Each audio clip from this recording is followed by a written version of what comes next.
Um, so my name is Charlie Zen. I'm manager of community engagement here at the MTA. You may be wondering what is going on here? Why is the MTA here with us? We're here to walk you through all of this, but we're really excited to be with you today. I'm joined by my colleague David Gamak at MTA Bridges and Tunnels. He is the Director of Strategy and Stakeholder Engagement. We also have some partners who have been working on these projects with us on our consultant side from HDR. But more importantly, we have many partners here at the City of Orange Township who've been working with us for over a year to get us to where we are now. I'm going to give them a chance to introduce themselves now. I'll turn it over to Mr. Chris Hartwig first. Chris, you might be muted. I do that all the time.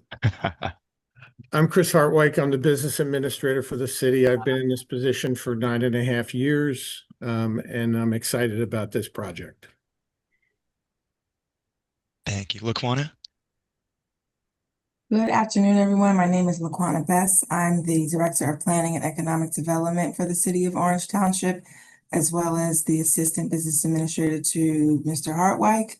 And I am glad to be here, and I'm excited about the project as well.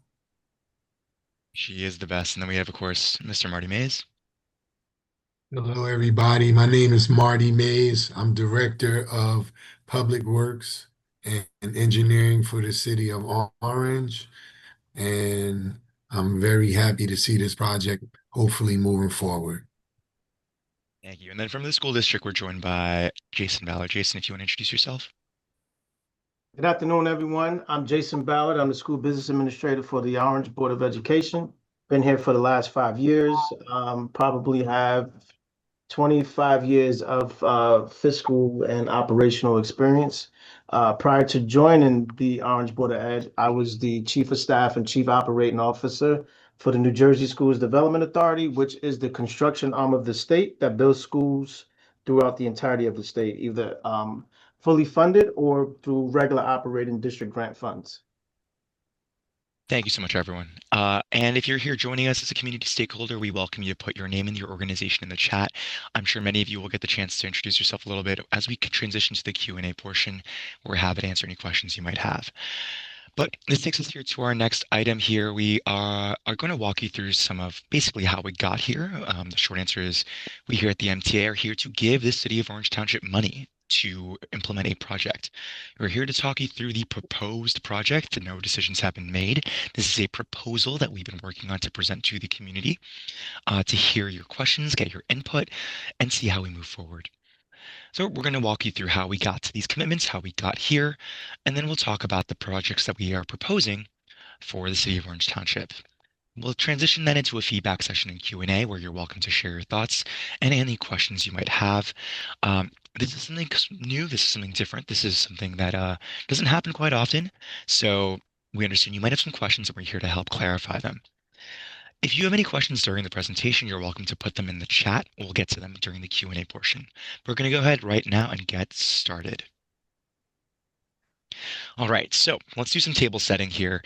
For those of you who may be unaware, for those of you who may be following along, we are coming here from the MTA as part of the congestion pricing program, also known as the Central Business District Program, tolling program, or the Congestion Relief Zone tolling program. A lot of names. But this is a program that began last January in 2025, and it charges vehicles a toll to enter Manhattan's Central Business District, which is Manhattan below and including 60th Street. Now, as part of the federal environmental process to get approval to even implement this project, we had to go through an assessment, a federal environmental assessment, where we looked at environmental justice communities and potential impacts. And through that environmental assessment process, we made mitigation commitments for 13 communities across New York and New Jersey. In order to get the funding that we are here to talk about today for these mitigation projects, these communities needed to have at least one census tract that met both of these criteria you see on your screen. It's going to be a little jargony, but essentially first, they had to have seen potential increases in truck traffic based on traffic projections and modeling due to potential traffic diversions if the program were to be implemented, right? So you charge vehicles a toll to enter a certain area, there may be traffic diversions. So we looked at what census tracts may see potential increases in truck traffic as a result of those diversions. Additionally, these census tracts needed to have at least one pollutant and chronic disease burden at or above the 90th percentile nationally. That's jargon here, but essentially high rates of chronic diseases or pollutants at a very, very high rate compared nationwide. So think of your asthma rates, think of your PM 2.5 emissions. These census tracts need to meet both of these criteria in order to be considered and eligible for mitigation funds from the congestion pricing program. The city of Orange Township is one of these communities you can see here on the map. You'll see the boundaries in dotted lines, and you'll see the specific census tracts highlighted. So you'll see here the 4 in New Jersey. Now, you qualify for these mitigation funds. Let's take a look specifically at the city of Orange Township. There is one census tract within the city of Orange Township that meets the criteria that was described earlier through our environmental assessment, or the EA. So you'll see here on the census tract, it is boundaried in purple. So this is in the East Ward of Orange. And that is the real focus on where we are prioritizing our commitments for mitigation funding. That is the census tract that meets those criteria. And so the goal of these projects that we have proposed across the city of Orange and New York and New Jersey is to support mitigation efforts within that census tract community. It doesn't have to specifically in all cases be tied to that census tract, but the goal is the residents of those tracts. So this community is eligible for what we call place-based mitigation that has been identified for funding. Place-based mitigation essentially, it's place-based, it's a specific site where the investments are going towards. What qualifies as investments for this mitigation funding? The Congestion Relief Zone program has dedicated $100 million towards place-based mitigation in these 13 communities. And in the city of Orange Township, the eligible measures include the first is the roadside, the first measure category is the installation of roadside vegetation. This captures particulate emissions, helps with stormwater drainage, and lowers temperatures. And this would be nearby highways and streets in the community. The second is the renovation of parks and green space to improve social and community well-being. These have a notable improvement in the communities where they are implemented. And then third is the installation of air filtration units in schools near highways. This one I want to flag. It has to be within a 300-meter boundary of a highway. If it is outside of a 300-meter buffer, that school is not eligible for potential consideration for projects that can be funded this way. All right, so 300 meters is a scientifically accepted sort of, that is the cutoff of where the impacts of that highway emissions begins to fall off drastically. And so in order to make these improvements count and be effective, they have to be within the 300-meter boundary from a highway. So these are the 3 options that the city of Orange Township could consider with the funding that they were eligible for. The city of Orange Township is eligible for $900,000 of the $100 million. The way this money was divided, we looked at the population of the census tract that was identified that met the criteria, and we took that in proportion to the population of all of the identified census tracts. So we mentioned there are 13 identified communities that have at least one census tract. The city of Orange Township population was 0.09% of all of the population. 0.09% of 100 million is $900,000. And so the MTA has dedicated $900,000 for place-based mitigation projects in the city of Orange. And since the program launched in January, we have been meeting regularly with the City of Orange Department of Public Works and Orange Board of Education to review what these options are. So what we told you right now was essentially we came to the City of Orange administration showing them this is what we have to work with you on. We have this money dedicated for your community. And we're here to help you spend it. So we've been working with them over the course of a year to examine what is feasible. What are some potential options? What are the impacts, the costs, the timelines? What can we do with this money to make it go the distance? And reflect what is possible. There's a lot of factors here. As I mentioned, we have a 300-meter boundary for schools, for example. So as part of the federal environmental assessment process, we had to adhere to a lot of different regulations, parameters, commitments. So there are a lot of different factors and nuances that shape what is possible to be considered with this funding. So when we present to you the options, this is after months and months of review of what is a potential option to consider. And shortly, I'm going to turn it over to our partners to walk through what they were thinking and how they came to these projects that are being proposed. Again, these are proposals. These are things that we have considered. We have done the homework of bringing to you the projects that we can consider with these funds. So based on that, we landed at the potential projects that fit under our renovation of parks and green space category, and we're going to walk you through what those projects entail in just a moment. But just as an overview, when we met with the city and the school district, they decided to split this such that to support the projects. So the divide is going to be $450,000 towards the renovation of parks and green space, specifically at Colgate Park. That is through the city and Department of Public Works, and also the renovation of parks and green space at Oakwood Avenue Elementary Playground and the school community garden. This totals up to the $900,000 that has been allocated for the city of Orange. And I know some folks may have joined during the presentation, so if you have any questions, you're always welcome to put them in the chat. We're going to get to them during the Q&A portion. I'm now going to turn it over to Marty, who can talk through the proposed renovation of parks and green space project at Colgate Park. Marty, it's all yours. All right, thank you. I just want to talk briefly about the Colgate Park project, which is a project that has two funding sources. One is the Green Acres program, which is our main funder for recreational activities and parks that we utilize. We get that money from the state. And what we want to do in this project is we want to completely redo the field house, which is at Colgate Park.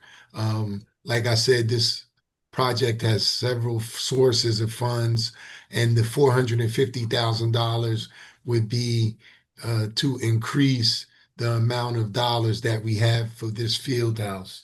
And as you see, when we go to the next slide, you'll get a picture of one of the main things that we're trying to do. We try to increase the project with these funds and make the project even better. Can we go to the next slide? Oh, I'm sorry. One of the other things I wanted to mention was that the main rationale for picking the Colgate Park was its proximity to the affected census tract, which made it sort of a no-brainer. And we thought that it would have broader impact and broader outreach for the residents in that area at Colgate Park. So what you see right here on this slide, the funding will be going to increase the size of the community room, which would make it much more appealing for some of the events that we want to hold there. We talked about a bunch of things. We talked about a heating and cooling center. We also talked about senior meetings and other night or weekend community meetings would be allowed to be held there, and any other programming that the recreation department or scheduling that they would like to see happen. You see from the slide, you see a much storage space is included, also much larger bathrooms, which have more than one urinal and one toilet. You also see a family restroom there wrapped into it. So we envision this space taking on a huge role in the community for after hours things that could possibly go on there. So we want to bring this improvement to the park. And it just makes for a better project, and we're happy at this time to be considered for this funding. And next, I'd like to turn it over to the schools.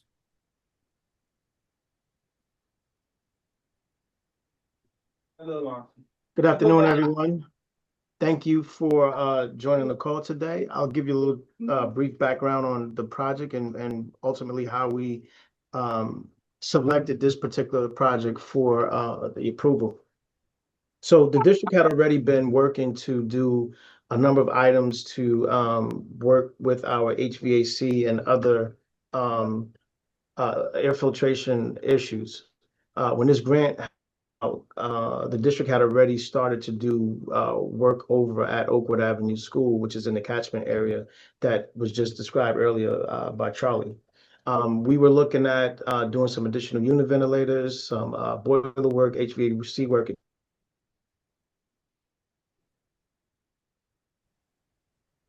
I think Jason Projects froze did for a not second. qualify for the Is Jason coming in and out for everyone else, or just me? Oakwood Avenue School to So, make sure. Jason, Jason, I'm so sorry. Do you mind backtracking very slightly? We had you come in and out, so if you can start at again the projects. If you can just go back a few, like maybe 1 or 2 minutes of what you were saying. Can you guys hear me okay now? Yeah, I Yeah, just saw something say the internet connection was unstable. Sorry about that. no worries. So I initially was just stating that we were working towards getting some air filtration and other types of projects, whether it was HVAC or boiler work, unit ventilators, things of that nature, done at Oakwood Avenue School. And because we had already started down the process prior to this grant becoming available, that project didn't qualify for this particular circumstance through MTA. We did look at other air filtration and projects similar to that at Oakwood Avenue School, but the cost of those projects exceeded the district's budget for that work. We're still currently looking at other measures like the New Jersey Cool Grant and other items to see if we could get some of the other work that we want to get done at Oakwood Avenue from an air filtration, boiler, and unit ventilator perspective completed. So because the project also allows us to look at playgrounds, we decided that one of the things that Oakwood Avenue does not have is a suitable playground for the children. So essentially, what we would do is replace the surface of the playground. We would put new playground equipment, and we would redesign the garden space that's currently out there.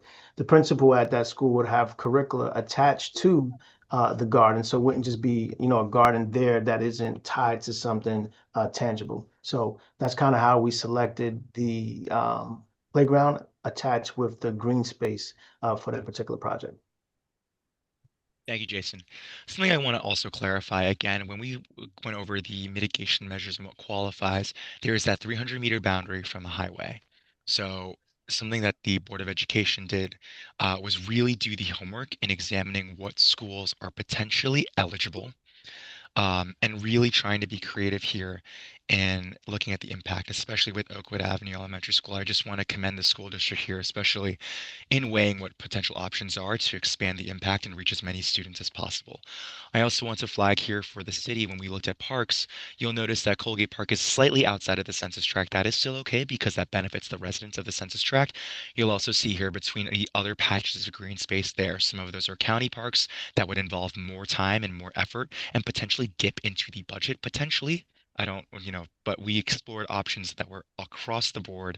So this group has really done the homework here so that we are presenting you with these proposals. And we're happy to answer any additional questions you might have around what these look like. So with that, we're now transitioning over to the feedback session and Q&A portion here. So we're happy to answer again any questions you may have. And we're happy to take any feedback and comments that you may have as well. I know some of you may have joined the meeting late. If you missed this and you're wondering who is talking to me right now, you don't live in Orange, you're not from Orange, you are correct. My name is Charlie Zen. I'm here with the MTA as part of a group that is working with your partners in government to provide you funding from our congestion pricing program. All right, we have a question from Quelly. Were other projects considered? That's a great question. So let's go back here to the process. All right. So I know we talked a lot about the considerations around what schools potentially and what parks. But does anyone from the city side or the public works side want to talk about the considerations around roadside vegetation? Sure. We looked at roadside vegetation. We were obviously constrained within 300 meters of the highway. One of the natural locations would have been along Route 280 or feeder roads to Route 280. 280 presented some issues in terms of ownership because the areas where the plantings would be are owned by DOT, and we didn't really want to complicate the project by going down that road. Several of the feeder roads to 280 are exceptionally narrow with little to no room for planning without expanding the project to take away sidewalks and other improvements that would have to be made that were outside of our budgetary constraints. We also looked at the air filtration units and ultimately decided or analyzed that we're addressing air filtration units in an ESIP program that we have ongoing. In addition, the air filtration units would have been in buildings such as the Brookside garage, which we didn't think would serve the broadest uh, swath of the community, et cetera. We also thought the same thing with respect to the roadside vegetation, that the park would actually serve a much broader swath of the community and have greater community impacts. Yeah, Chris, I know it seems like from our conversations and working with you all over the course of months, um, 900,000 goes quickly. And I know that between you all at Public Works and the city and the school district have really tried to see how we can make this go the distance. Um, and while the funding does cover things like, for example, the installation of new tree beds, which is something we're seeing other partners do across New York and New Jersey, but that eats into the cost pretty quickly. So it's not so much. I want to make sure folks understand that this is not an easy decision when weighing potential projects to propose, and that's how we arrived at what we're proposing today. But it's not so much like one project is better than the one project is not good or not worthy. It's just more about given the resources we have and the parameters we have to work with, here's what we can try to do or we can do the most. Um, do you mind speaking specifically to any? I don't know if I don't recall if we did any specific consideration around Freeway Drive. I think in our conversations we looked more at roadside vegetation in general as a potential option. But would you mind, or anyone from the team mind speaking to Freeway Drive? So Freeway Drive is as everyone knows, a significant access road to the city. It's adjacent to Route 280. It's in the census tract, or at least a portion of it is, or within the criteria of being within the area impacted by the census tract. It is a heavily traveled road. There are it they it connect the side streets. It divides the city between east and or north and south, and uh, it again it was looked at, but there were issues in terms of ownership and regulatory approvals, maintenance, et cetera, that complicated the potential for approvals and would have lengthened the process. In addition, I didn't think, or we didn't think that there was in certain areas sufficient room to do the type of roadside vegetation and drainage gardens that would be beneficial to a broad swath of the city.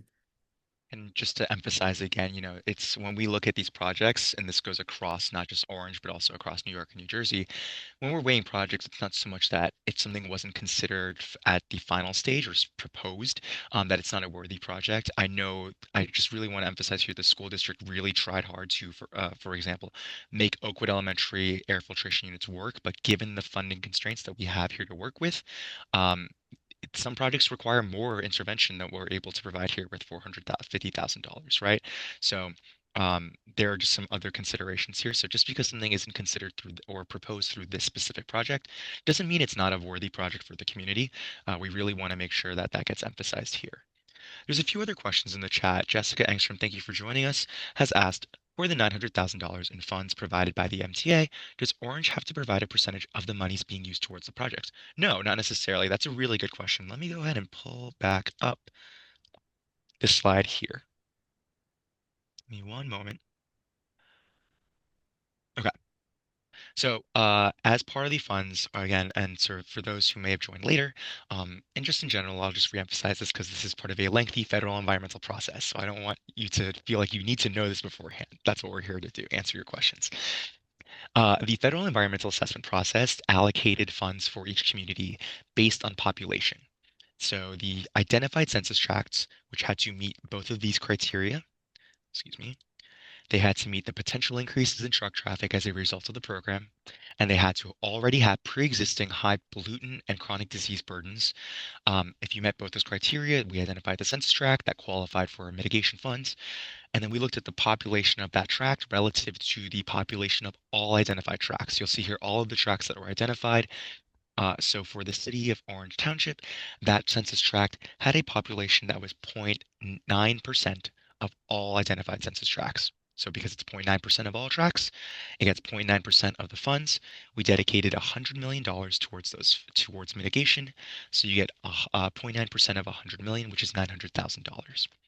So that money goes to the localities. It is not so much a blank check because we have to work with the governments, the community stakeholders to make sure this project has the buy-in and has the right impacts to do what is intended to mitigate potential increases in truck traffic, to be shovels in the ground and actually implement these. So there's a few, regulations we have to go through as part of the federal process, but there is no requirement that Orange puts up money to match or anything like that. Same for other localities. Localities get this money. And I want to take a note here. If truck traffic doesn't increase, even if that is the case, the localities still get the funding.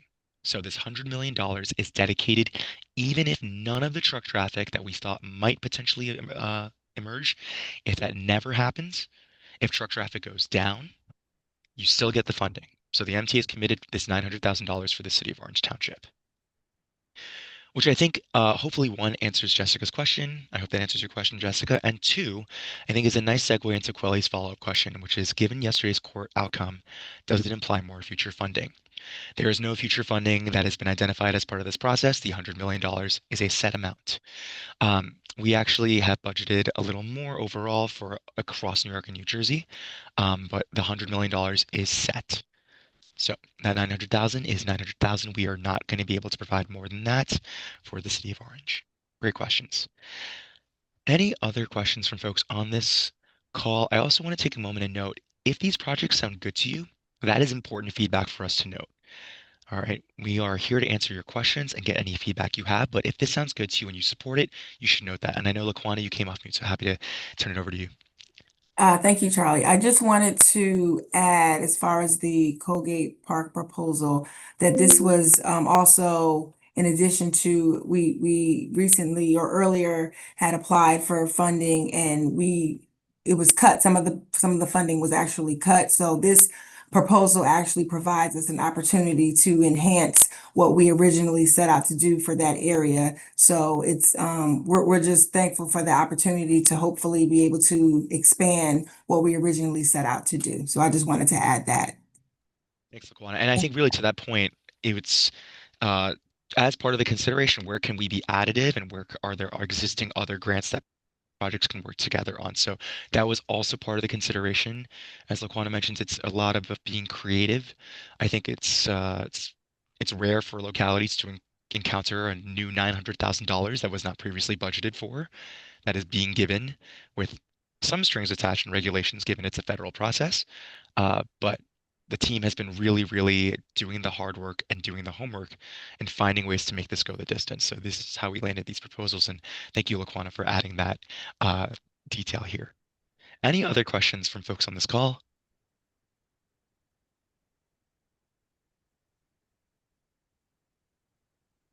All right. I'm going to put in the chat our email. If you bolt awake at night and you say, I have a question, I have something that I forgot to ask, you can send us an email and we're happy to answer. If you are in the grocery store and you're suddenly like, I love this idea, I think we need this, and I should have said so, you're welcome to let us know. Your feedback is really important and part of this process. I'm going to do a final call for questions because I'm always happy to give time back in the day. That's the goal of congestion pricing, to reduce vehicle entries and speed up traffic. So if we can give you time back, we're happy to. But last call for questions from folks joining us on this call.